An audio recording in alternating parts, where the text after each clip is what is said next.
Up top we said, it's your boy Sean Spacely. It's your boy Steamo. And it's your boy Tsunami Tommy. All right, thank you all for tuning in to our section today. We appreciate you all coming on in, episode 5. Up top, so we said Sure. the off season, y'all. All season, you already know, gotta get ourselves ready for the new season.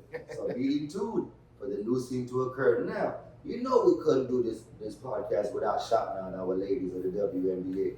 We got to give our ladies out there much respect, much respect. They are hooping right now. They're not like us, by the way, Space. Right. You heard it here. Yes. Insert Kendrick. They're not like us. Because they don't need a big three. To them, it's just big meat. Bomb. Nice.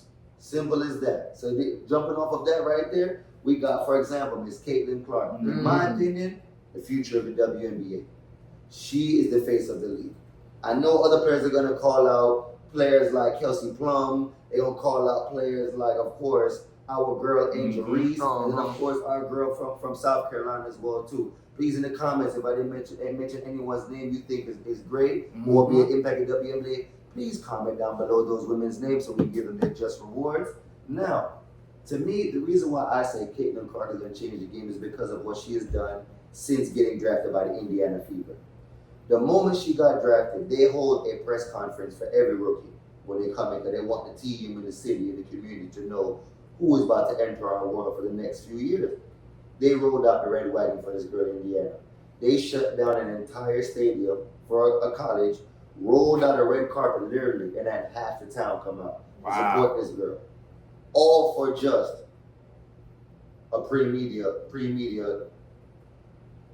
interview with the new members of the team, the new staff, and the new organization. She does a preseason game, creates her own record by destroying the previous season attendance for the Indiana Fever. Wow. The whole season. So the whole season they had 100,000. She brings in over 300,000 people to come watch her play a preseason game. The first game? And this is the off season. We haven't even hit their first regular season games yet. Well, actually, they started the season this week, Star. Oh, see? It's interesting enough you say that because Caitlin Clark actually started off really so slow. She actually ended, I think, her first game with like probably less than 15 points. And in the second game, she really did not really good. But then recently, she just actually played today, Star, and had 22 points against the New York Liberty. So the season for Caitlin Clark, I must say, it's been a really interesting start because we thought she was going to be obviously breaking out with multiple threes. And at the same time, she's transitioning from the college level to the WNBA. So now she has to understand the game has changed. It's not going to be the same way back in college and how she actually was dominating in college, breaking records, breaking points. And Tsunami, I must say, man, like Caitlin Clark, she's going to have to really step up her game now in the WNBA. But like you said, that's why I try to tell people, Stemo, people say it all the time, but people got to pay attention. Yep. When Caitlin Clark was in the college tournament, March Madness, they were telling her, they was like, okay, cool. Yeah, this is good for college. It's just like the NBA. Yeah, it's good for college. But when you're playing against for the NBA, when you're playing against grown men, it's a difference. Now for WNBA, it's the same thing. Yep. When you're playing against grown women who know how to play this thing, who got athletes, you see what I'm saying, who've been doing this for a while, veterans, they're gonna look at Caitlin Clark and say, okay, cool. Welcome, freshman. Welcome to the league. You heard it here, folks. You heard it first. You heard it here, folks, here at Up Top. He's not lying to you. Rookie. Like, you think it's bad in the NBA? We can only imagine. Even if it's Caitlin Clark, she still has to pay her dues just like every other athlete before her. Like Cheryl Swoops, like Lisa Leslie, just to name a few. All the greats. They had to do it. They had to do Maya Moore. They had to pay their dues as a rookie, Skylar Dickinson. And even our girl who just retired now this offseason. Candace Parker. Shout out to one of the greatest female players of all time as well, too, Miss Candace Parker. Yep, salute. Can't forget her. Her off season is going to be nothing short but of amazing. Wickedness. The type of love and support that she deserves, that she's going to get after she leaves. Yes, space. I promise you, this off season for this next coming off season for the women is truly going to be one for the memory books for sure. But yes, you're not lying though. This off season, after the WNBA is all said and done, I hope Caitlin Clark really sits down and takes a lot of notes, because right now, even though she's playing amazing as an individual player, her team is not really doing well right now. They just lost this game against New York 0-3 already. While, funny thing about it, the Chicago Sky's new rookies didn't get the same press conference as Caitlin Clark. Of course not. They got a nice little corner, nice little banner, and a few reporters to say congratulations, welcome in. But they have been winning. They just previously beat the Dallas Wings. Wow. With the help of their two new rookies they just drafted. So, it begs the question, who was the better offseason adjustment? Was it our Chicago Sky with our women? Or was it the Indiana Fever with their one addition of Caitlin Clark? Because like we just said to Tsunami's point, she was an amazing college hooper. Now, can she transition and be an amazing WNBA woman? And I have something to say about this because go ahead, Stimo. You know, the WNBA hasn't been as popular as it was before. Facts. When, like Spacey brought up the point of the legends and the greats, Cheryl Swoops, Candace Parker, Lisa Leslie, even Diana Taurasi, who's still in the league to this day. And, you know, now Caitlin Clark is now being recognized as, you know, potentially being one of the greats because of what she has accomplished in college, breaking records. Even next year or next season, they're going to have her jersey retired in the state of Iowa. So that's already a big look. She's already getting endorsements. She's potentially most likely going to be Rookie of the Year. We're already going ahead and speaking to existence because she's that good at what she does. But I want to know, like, how is she really going to impact the WNBA? And especially now where the WNBA has actually evolved, where you see now these young women are actually taking their time to actually evolve and get better at. And now they're recognizing, okay, like if Caitlin Clark can do it, I can do this too. And it's going to be very much a better competition now to where people are going to say, hey, I'd rather watch WNBA than the NBA. We'll see. And I mean, I just wanted to bring that up to y'all because here at the offseason and here at Up Top Podcast, we want you guys to give us your predictions as well. Do you think that Caitlin Clark will really impact the WNBA to make it seem like, all right, we actually would rather watch the WNBA than the NBA at this point? That's going to take some time. It is. It really is. And like you said, I can speak on that because, like you said, just like to Spacely's point, Steve, the viewership alone is what people are really saying that yes, the WNBA will now reach the viewership of the NBA because for the reason that Caitlin Clark, can bring almost, like you said, a full stadium worth of people to watch these, whether it's a preseason game or just a regular season game. Sold out tickets. The fact that she can sell out a stadium that can hold 300,000 people. Amazing. And and then on top, imagine the at-home views. So yes, I can agree with that. Give it at least 2-3 years where they're having some more, major outbursts, whether it's in college or in the WNBA. And I think the WNBA can catch up to the NBA. All right, you heard it first here at Up Top. We said. Up top. Yes, You sir. heard it here, everyone.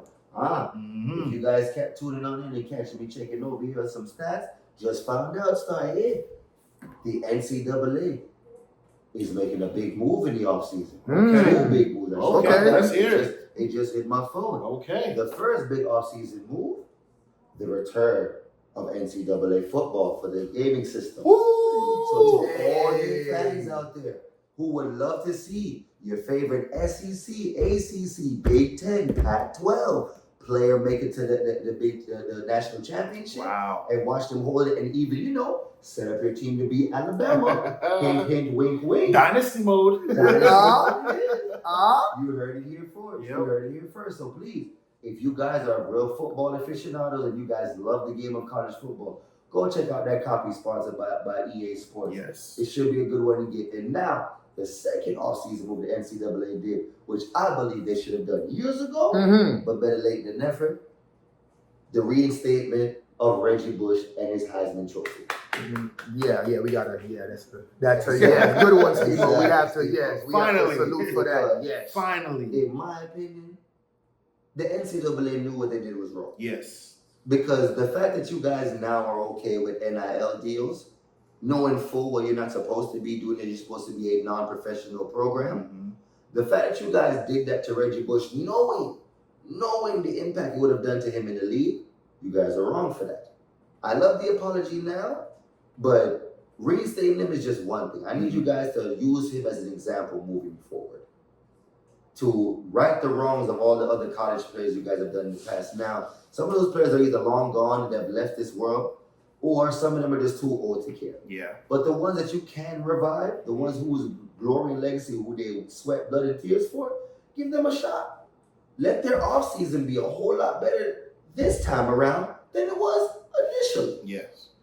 Facts. I can agree. So we thank everybody, for always tuning in, supporting us, keeping it up top. Like we always say, keeping it straight to the top. So now we're going to get into our motivational quotes like we always do. Try to keep everyone motivated, keep everyone positive, and keep everyone going. So the one that I found was, success only comes to those who dare to attempt. That itself is pretty self-explanatory. We always are fear of success. We're always worried about, can success reach us? Can we seek success? Yes, success is everywhere for everyone. But in order for you to obtain it, you have to attempt it. Yes. So if you do not attempt what you want to be successful, how can you see it succeed? Great quote, Space Man. Up top, we always want to give you guys the latest motivation. Yes. Snap your fingers to that. Oh, man, I have a great motivational quote, especially here for episode 5, the off season. And mine says, from the words of Chantel Sutherland, believe in yourself. Take on your challenges. Dig deep within yourself to conquer fears. Never let anyone bring you down. You got this. All right. Yeah. Mic drops. Right. That it is what it is. Like, you see what I'm saying? I can only, add on, put the icing on the cake here by Mr. John Wooden. Winning takes talent.